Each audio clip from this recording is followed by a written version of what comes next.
আসসালামু আলাইকুম। আমি রেবেকা সুলতানা চলে আসলাম আপনাদের মাঝে নতুন আরেকটি লাইফস্টাইল ব্লগ নিয়ে।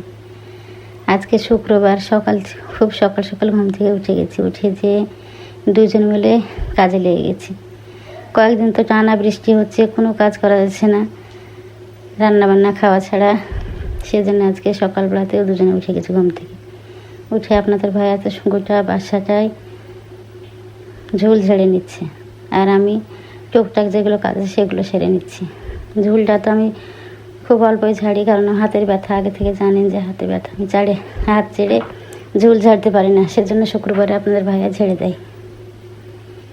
ওদিকে ওই ঝুল ঝাড়ছে পরিষ্কার করে, প্রত্যেকটা গ্রিলগুলো আমি মুছে নিচ্ছি। ফুলের মানি প্ল্যান্টের গাছগুলো সুন্দর করে গোসল করে পানি ভরে আবার রেখে দিলাম জায়গা মতো। সোফাগুলো তো আমি কাপড় দিয়ে আগে মুছে নিয়েছি, এবার ঝুল বিছানা ঝাঁটা দিয়ে আমি সুন্দরভাবে ঝেড়ে নিচ্ছি সোফাগুলো। প্রত্যেকটা বিছানা আমি ঝেড়ে নেবো, যেহেতু ঝুল ঝাড়া হয়েছে। জানালার গ্রিলগুলো পরিষ্কার করে নিচ্ছি। দেখেন, আজকে গোটা বাসা ডিপ ক্লিন করে নেব।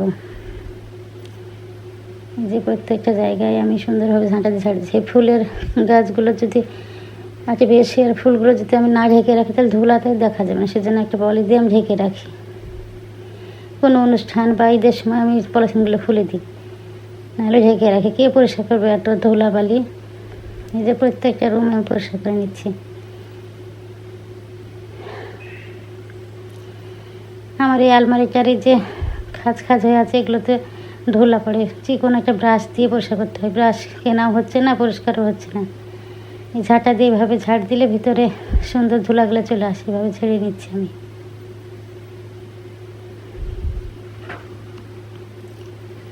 গোটা বাসা আজকে প্রচুর রোদ উঠেছে। এক বালতি কাপড়ও ভিজিয়ে দিয়েছি। কাপড়গুলো কাঁচবো, এগুলো হয়ে যাক। বাড়ি ঘর শুধু স্যাঁত করছে বৃষ্টিতে। আজকে টানা দুদিন, আগের দিনও রোদ হয়েছে, আজকে টানা বেশ রোদ উঠেছে, গরমও আছে।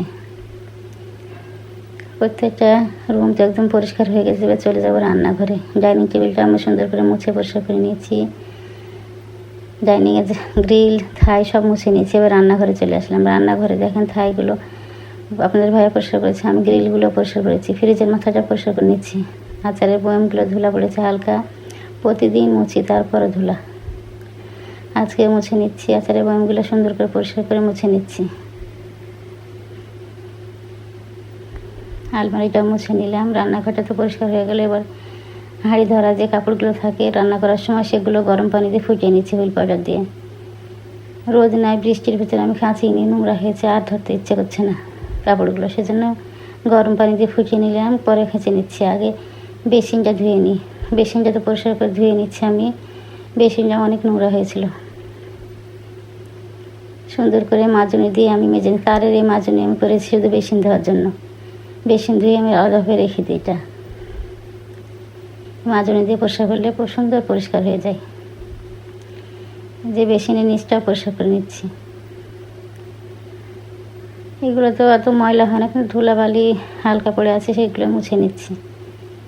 সুন্দরভাবে মুছে পরিষ্কার করে নেব বেসিনটাই। তো আমার বেসিনটাও সুন্দরভাবে পরিষ্কার করে নিয়েছি। দেখেন, সুন্দরভাবে পরিষ্কার করে ওয়ালগুলো মুছে নিয়েছি ভিজা কাপড় দিয়ে। বেসিনটা তো পরিষ্কার করা হয়েছে। এবার চলে আসলাম বারান্দায়। বড় বারান্দায় দেখেন, কয়েকদিন যাবৎ বৃষ্টি হচ্ছে, আমি বারান্দায় আসতেই পারিনি। কী পরিমাণ আমের পাতা পড়েছে আর নোংরা। এগুলো ধুয়ে বারান্দাটা ধুয়ে নেব। যে ফুলের গাছ, পাতাবাহারের গাছগুলোর মাটিটা ফেটে গেছে, পানি দিয়ে দিতে হবে। এই যে অপরাজিতা ফুলগুলো সুন্দর গ্রো করছে। বারান্দাটা তো আপনাদের ভাইয়া ধুয়ে নিচ্ছে, আমি পানি নিয়ে এসে দিচ্ছি, সুন্দরভাবে ধুয়ে নিচ্ছি। দেখেন এখন কত সুন্দর চকচক করছে। তারপরে সকালে খাবার দাবার সেরে, গোসল করে খাবার দাবার সেরে নিচ্ছি। তারপরে চলে আসলাম ছাদে। কাপড়গুলো মেলে, এই যে লতি হয়েছিল, লতিগুলো তুলে নিলাম। ভেন্ডি, পুঁইয়ের ডাঁটা সব ছাদ থেকে তুলে নিচ্ছি।